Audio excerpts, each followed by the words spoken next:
Hello बच्चों, तो आपका एक बार फिर से स्वागत है आपके GC point by CP sir YouTube channel पर। तो बच्चों, हम लोग कक्षा 12 भौतिक विज्ञान में इलेक्ट्रॉनिक्स भौतिकी पढ़ रहे थे और इसमें अर्धचालक संधि तथा डायोड और ट्रांजिस्टर इसकी बात हो रही थी।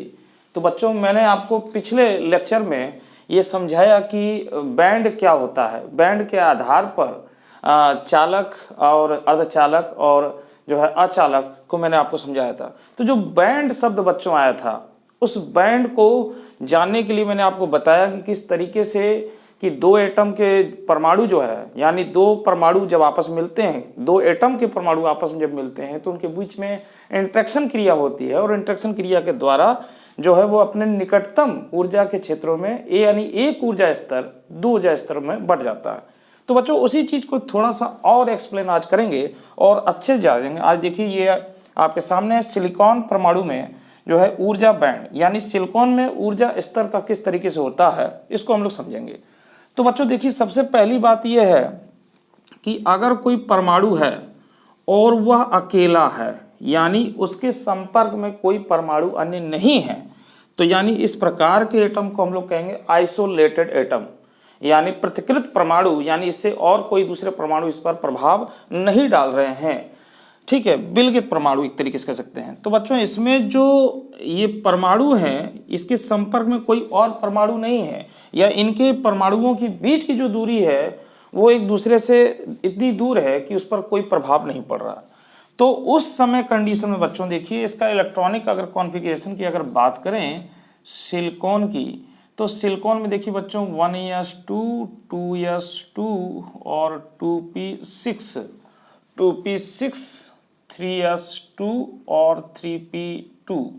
तो बच्चों आप देख रहे हैं कि वैलेंसी सेल, यानी ये जो है इसमें दो इलेक्ट्रॉन हैं, एक क्वांटम स्टेट, उसमें ये दो इलेक्ट्रॉन है। यहाँ पर 6 क्वांटम स्टेट यानी 6 कक्षक होते हैं इसमें, और इसमें 2 भरे हुए हैं और ये पूरा तरीके से भरा है। ये वैलेंसी हमारा सेल है। इसमें बच्चों इसकी मैक्सिमम कैपेसिटी जो है वो 6 इलेक्ट्रॉनों को रखने की, जिसमें कि 2 इलेक्ट्रॉन भरे हैं, यानी हम कह सकते हैं कि 4 इसमें जो है कि खाली हैं, यानी 4 ऊर्जा स्तर खाली इस तरीके से। अब बच्चों बात ये हो रही है कि अगर कोई भी आपका एटम है और उसके संपर्क में कोई दूसरा एटम नहीं है, तो यानी उसके परमाणुओं पर प्रभाव डालने का कोई नहीं होता। उसमें जो ये लाइनिंग आपको प्राप्त होती है सिंपल एक एटम में प्राप्त होती है, ये सिर्फ एक एटम में प्राप्त होती है।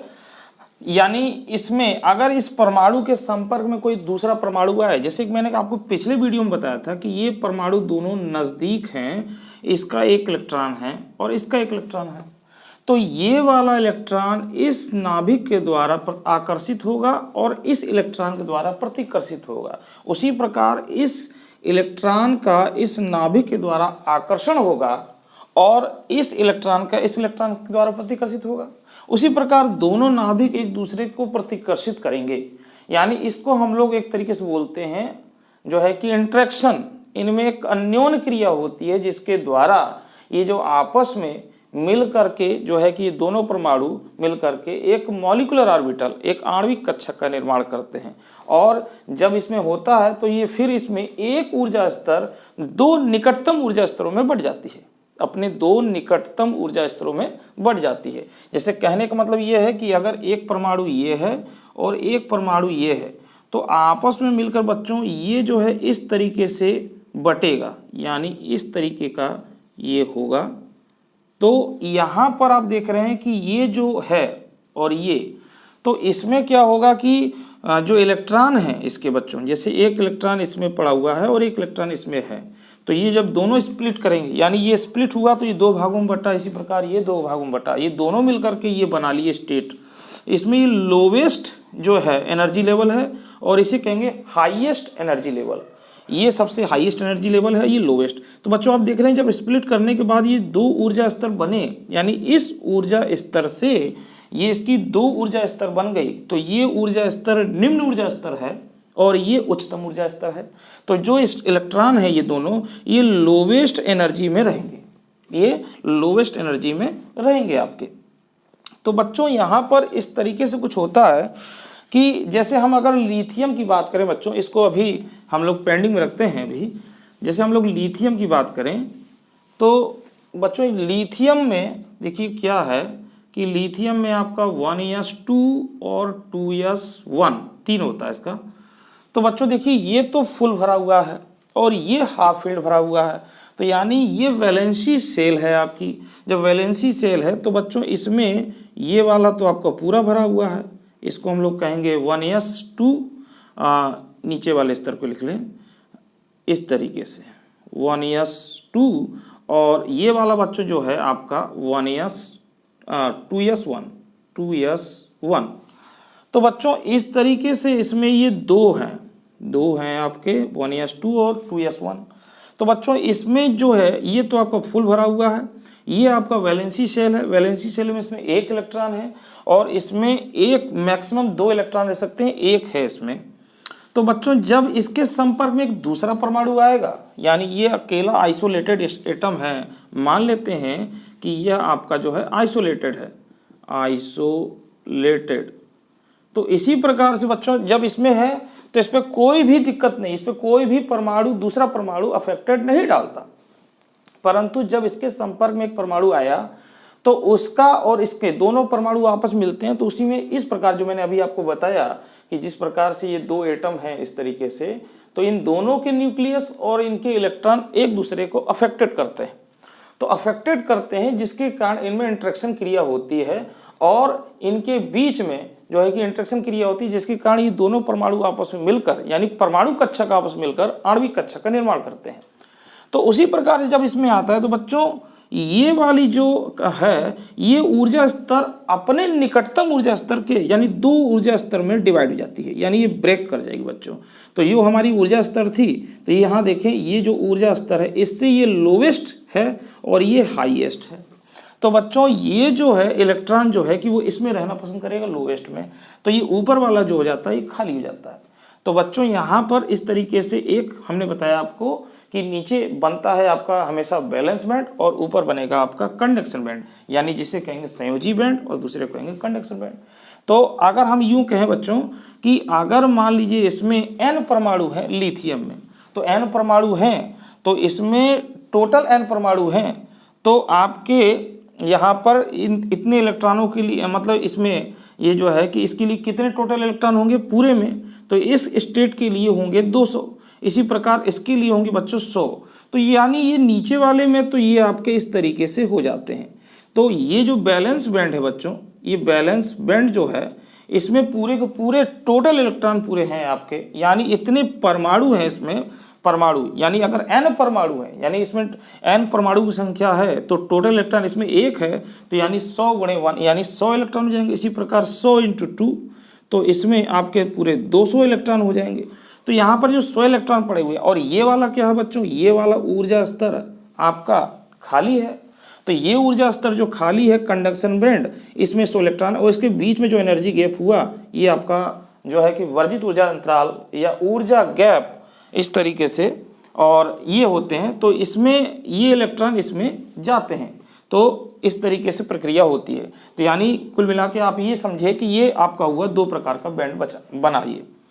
तो इस तरीके से ये लोवेस्ट एनर्जी में इलेक्ट्रॉन हो गए।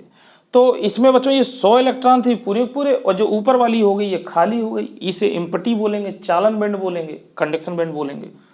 अब बच्चों समझते हैं इसमें देखिए होता क्या है कि यहाँ पर आप देख रहे हैं कि 2p6, इसके बाद ये हमारा है वैलेंसी सेल। वैलेंसी सेल में बच्चों अगर ये देखें तो ये फुली फिल्ड है, ये पूरी तरीके से भरा हुआ है। और ये जो है आपका ये इसमें होते हैं बच्चों 6 क्वांटम स्टेट होते हैं, जबकि इसमें 2 इलेक्ट्रॉन भरे हैं, इसका मतलब कि 4 खाली हैं। अगर हम बात कर लें टोटल, अगर इसमें n परमाणु है सिलिकॉन में तो इसमें टोटल हो जाएगा 2n और इसमें बच्चों हो जाएगा 6n। तो 6n है, तो यहाँ पर आप देख रहे हैं कि ये 6n और ये 2n। तो यहाँ पर क्या होता है बच्चों, इसमें 4 जो है वो आपका रिक्त पड़ा हुआ है, जबकि 2 आपका भरा हुआ है, 2n भरा हुआ है, 2n इधर भरा हुआ है और 2n इधर भरा हुआ है, यानी 4n भरा हुआ है। और देखा जाए बच्चों तो इसमें 4n खाली है। अब देखिए यहाँ पर ये इस समय जैसे मैंने बताया आपको, एक और चीज़ बता दें कि अगर यहाँ पर 2 परमाणु हैं और 2 परमाणुओं के बीच की जो दूरी होती है, एक वास्तविक दूरी, अंतराणविक दूरी जिसे कहते हैं, इसको हम लोग R0 से व्यक्त करते हैं। तो बच्चों होता क्या है कि जब परमाणु जब आइसोलेट होते हैं तो उनमें कोई भी इंटरेक्शन नहीं होता, यानी कहने का मतलब कि उसके दूर दूर तक कोई एटम नहीं है जो उसके न्यूक्लियस को अफेक्टेड करे या जो उसके मतलब इलेक्ट्रॉन को प्रभावित करे, मतलब उस पर कोई इंटरेक्शन क्रिया करे। तो अगर यहाँ पर हम यूँ कहें कि अगर एटम लाया जाए तो अगर पहले तो यहाँ पर यह है कि आइसोलेट है तो कोई इफेक्ट नहीं पड़ता, तो उसमें जो ऊर्जा स्तर होगी वो आपको एक लाइन के रूप में मिलती है, वो आपको एक लाइन के रूप में इस तरीके से मिलती है। परंतु अगर दो एटम नज़दीक आ जाएं तो उनके परमाणु, दो एटम यानी जो परमाणु हैं वो आपस में इंटरेक्शन क्रिया करेंगे और इंटरेक्शन क्रिया कारण जो उसका एक कक्षक है, जो उसका ऊर्जा स्तर है, जो सिंगल से हमको दिखाई दे रहा था, वही ऊर्जा दो स्तर में बढ़ जाएगा, अपने निकटतम दो ऊर्जा स्तरों में बढ़ जाएगा। और इसका एक प्रभाव ये भी होता है बच्चों कि जो इसमें ये ऊर्जा अंतराल है, जो फॉरबिडन जोन एनर्जी है, जो फॉरबिडन जोन एनर्जी है, ये जो है ये आपका नज़दीक जब आएंगे तो ये घटेगा भी, ये फॉरबिडन एनर्जी गैप घट जाएगा। इस समय देखिए आपकी एनर्जी लेवल यहाँ पर है ये तो बात हो गई अंतराणविक दूरी के बीच में। अब बच्चों मान लीजिए कुछ हमने ऐसे सिस्टम किया कि आइसोलेट मैंने इसको रखा है, तो यहाँ देखिए अभी तो कोई प्रभाव नहीं था। जैसे हमने कोई क्रिस्टल ले लिया, क्रिस्टल का मतलब जैसे कोई पदार्थ है उसका एक टुकड़ा ले लिया, और क्रिस्टल यानी अगर ठोस है बच्चों, अगर ये ठोस है कोई चीज़ ठोस है तो आप जान ही रहे हैं कि ठोस में जो आपके एटम्स होंगे वो बहुत नज़दीक होते हैं, यानी इनकी अंतराणविक दूरी बहुत कम होती है, तो इनके जो परमाणु होते हैं वो एक दूसरे पे इफेक्ट डालते हैं, निश्चित रूप से इफेक्ट डालते हैं। तो यहाँ पे देखिए इसको ग्राफ को इसको समझाया जा रहा है इसी चीज़ को। अगर बच्चों ये R0 की जो मैंने अभी दूरी बताई, अगर ये R0 की दूरी का मतलब ये है कि अगर इससे ज़्यादा कम हो गया तो वो जो है बहुत नज़दीक हो जाएगा और उससे रिपल्सन होना चालू हो जाएगा बहुत ज़्यादा। रिपल्सन तो इस केस में भी हो रहा है, परंतु एक नज़दीक हम बहुत ज़्यादा नज़दीक नहीं ला सकते, यानी उसमें रिपल्सन आकर्षण बल बहुत ज़्यादा हो जाएगा। यहाँ पे भी रिपल्सन लग रहा है, परंतु अगर इससे भी दूरी अगर कम कर दी जाए तो ये रिपल्सन फोर्स बहुत ज़्यादा बढ़ जाता है और इसको अफेक्ट करने लग जाता है। तो बच्चों यहाँ पे देखिए कि ये इस तरीके से 6 और 2n यानी 8n हो गए टोटल यहाँ पर। तो बच्चों यहाँ पर देखिए कि यहाँ पर ये मूल बिंदु 0 है और इस मूल बिंदु 0 से यहाँ की हम बात कर रहे हैं, तो जब परमाणु यानी यहाँ पर था तो परमाणु बहुत दूर दूर थे, तो यानी उन पर कोई इफेक्ट नहीं हो रहा था, तो उनमें इनके बीच में ऊर्जा अंतराल इतना है और इस तरीके से एनर्जी गैप ये है और ये दो स्तर इसमें बटे हुए हैं। परंतु जैसे जैसे जब हम नज़दीक आते हैं दो परमाणु के बीच की अंतराणविक दूरी कम होती है, तो यहाँ पर देखिए कि जैसे ही इसमें इंटरेक्शन क्रिया चालू हो रही है तो ये वाला जो उपकोष है ये आपका दो भागों में बढ़ जाएगा। देखिए एक तो ये ऐसे हो गया, ये इसको कहेंगे लोवेस्ट एनर्जी बोलेंगे बच्चों, ये हाईएस्ट एनर्जी है ये, और ये वाली आपकी लोवेस्ट एनर्जी न्यूनतम ऊर्जा स्तर है और ये अधिकतम ऊर्जा स्तर है। जैसे मैंने बताया कि ये दो ऊर्जा स्तर में बढ़ते हैं, यानी अपने निकटतम दो ऊर्जा स्तरों में बढ़ जाते हैं। ठीक उसी प्रकार से ये वाला जो है ये भी आपके दो ऊर्जा स्तरों में बढ़ता है, यानी ये आप देख रहे हैं कि एक ये बढ़ गया और एक ये लोवेस्ट बन गया। तो यहाँ पर आप देख रहे हैं कि ये जो है कि दोनों ओवरलैप कर गए, यानी अतिव्यापित हो गए, अध्यारोपित हो गए। तो अध्यारोपित होने का मतलब ये बच्चों इसमें बहुत ज़्यादा ये नज़दीक आए, इंटरेक्शन क्रिया हुई और एक दूसरे पर ही अध्यारोपित हो गए, तो इनके बीच में एनर्जी गैप बहुत कम हो जाएगा, यानी इलेक्ट्रॉन स्वतः उसमें जाने लग जाएंगे। अब यहाँ पर देखिए इस तरीके से ये जो बैंड आपको प्राप्त हुआ, तो यहाँ पर जो बैंड प्राप्त हुआ पूरा एक बैंड आपको प्राप्त हो रहा है। यहाँ पर एनर्जी गैप नगण्य हो गया, मतलब उसके बीच में एनर्जी गैप नहीं है, यहाँ पे आप देख रहे हैं। परंतु जैसे ही स्प्लिट किया, स्प्लिट करने के बाद ये वाला लोवेस्ट और इसका वाला हाईएस्ट यहाँ पे मिल गया, और मिलने के बाद जो आपको पट्टी प्राप्त हुई, बैंड प्राप्त हुआ, तो उसमें एनर्जी गैप नहीं मिला, यानी ये कुछ इस तरीके से ये आपका हो गया जैसे दोनों बैंड आपस में ओवरलैप कर गए। यानी हम यूं कहें कि इस तरीके से ये हमारा कंडक्शन बैंड और ये हमारा बैलेंस बैंड, तो ये दोनों अतिव्यापित हो गए।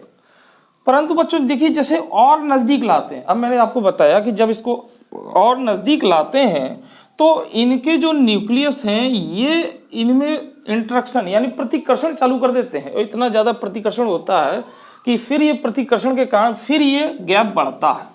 और यहाँ पर देखिए इसको दिखाया गया, यानी इस तरीके से ये दो आपको मिल जाता है, यानी ये यहाँ पर चला जाएगा और ये यहाँ पर आएगा। ये जो चीज़ दिखाई जा रही है ये इसके बीच में ये हो रहा है कि इसमें रिपल्सन हुआ और रिपल्सन के कारण ये फिर से बटा।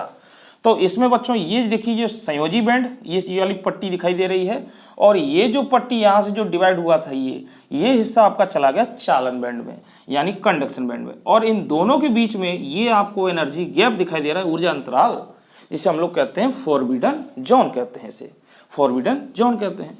तो ये ऊर्जा अंतराल हो गया बच्चों। इस तरीके से ये संयोजी बैंड और यहाँ पर चालन बैंड के बीच में एक ऊर्जा अंतराल हो गया। यहाँ पर नहीं था, यहाँ पर केवल हमको एक पट्टी एक बैंड दिखाई दे रही थी जो दोनों अतिव्यापित हो गई। तो बच्चों इसमें हम यूं कहेंगे कि ये 6 और 2n है, तो इसमें पूरी ऊर्जा स्तर जो 8 है, ये 8 जो है यहाँ पर जब जाते हैं तो इसमें जो 4 ऊर्जा स्तर होता है जो रिक्त पड़ा हुआ है, यह अपने संयोजी बैंड जो पूर्णतः भरा हुआ है इससे एक ऊर्जा अंतराल पे बढ़ता है, एक ऊर्जा अंतराल पे बढ़ता है। इसका मतलब कि ये होती है एम्प्टी, एम्प्टी जो होती है खाली होती है, और ये होते हैं इसमें इलेक्ट्रॉन होते हैं। तो इससे इलेक्ट्रॉन जब इसमें जाते हैं तो जो है ये चालक की तरह व्यवहार करता है, धारा संचरण हो जाती है। तो यहाँ पर जो दिखाई दे रहा है ये एनर्जी गैप है। तो यानी अगर हम देखा जाए तो एनर्जी गैप जो अर्धचालक में होता है बहुत कम होता है। यहाँ पर एनर्जी गैप देखिए बच्चों बहुत ज़्यादा है, परंतु जब यहाँ पर हुआ तो एनर्जी गैप बहुत कम हो गया। यहाँ पे कम होने का मतलब है कि यहाँ पर दोनों जो है ये आपके अतिव्यापित हो गए, परंतु जैसी और नज़दीक लाया गया, क्योंकि जब परमाणु को और नज़दीक लाएंगे तो वो इतना नज़दीक नहीं आ सकते क्योंकि उसमें रिपल्सन फोर्स लगने लग जाता है। तो इस तरीके से रिपल्सन फोर्स के कारण ये फिर से यहाँ पर बढ़ता है, यानी ऊपर की ओर पट्टी जो चली जाती है इसको हम लोग चालन बैंड कहते हैं। तो आई होप बच्चों आपको ये समझ में आ गया होगा अब बैंड पूरी तरीके से कि ये जो बैंड है क्या होता है। बैंड एक आसान भाषा में अगर हम बात करें तो हम यूँ कहेंगे कि किसी भी परमाणु, यानी परमाणु अगर आइसोलेटेड है तो उसमें जो ऊर्जा स्तर होगा वह एक सिंगल लाइन के रूप में प्राप्त हो रहा है, परंतु अगर दो परमाणुओं के बीच की दूरी r0 से अगर r0 है, अगर यहाँ पर कम हो गया तो उसमें इंटरेक्शन क्रिया चालू हो जाती है। यानी अगर हम कहें यहाँ पर बच्चों की r3, तो ये जो होगा ये आपका बहुत बड़ा होगा r0 से, परंतु अगर दूरी हमने r2 कर दी और r2 जो है ये आपका जो है r0 से जो है कि कुछ कम हो जाए, यानी यहाँ पर तो ये बहुत ज़्यादा है, ये अगर कम हो गया तो यहाँ पर इंटरेक्शन क्रिया चालू हो जाती है। तो जब दो परमाणु नज़दीक आते हैं तो उसमें इंटरेक्शन क्रिया चालू होती है, जिसके कारण जो है कि एक एटम का एक ऊर्जा स्तर अपने निकटतम दो ऊर्जा स्तर में ब्रेक हो जाता है, जिसके कारण उसमें इस तरीके का एक बैंड प्राप्त होता है, और उस बैंड में एक आपका संयोजी बैंड होता है और एक आपका चालन बैंड होता है। तो इस तरीके से बात ये बच्चों पूरी हुई। तो आई होप बच्चों आपको ये समझ में आया होगा कि हमारा जो है कि सिलिकॉन में ऊर्जा बैंड किस प्रकार से होता है और ये किस तरीके से इसमें संयोजी और चालन बैंड के बीच में एनर्जी गैप होती है। ठीक है बच्चों। तो बच्चों अब जो है इसमें हम लोग अर्धचालक पर बात करेंगे, यानी यहाँ पर हम लोग बैंड से समझ गए कि बैंड के आधार पर इसका कैसे है। अब जो आपका मूल टॉपिक है अर्धचालक, तो अर्धचालक पे हम लोग बात करेंगे कि अर्धचालक कितने प्रकार के होते हैं, कौन कौन से होते हैं, और जो है कि वो किस प्रकार से निर्मित होते हैं, किस प्रकार से बनाए जाते हैं, और अर्धचालक इनके गुण धर्म हम लोग सब इसके आगे नेक्स्ट टॉपिक में हम लोग पढ़ेंगे। तब तक के लिए मुझे दीजिए इजाज़त। धन्यवाद।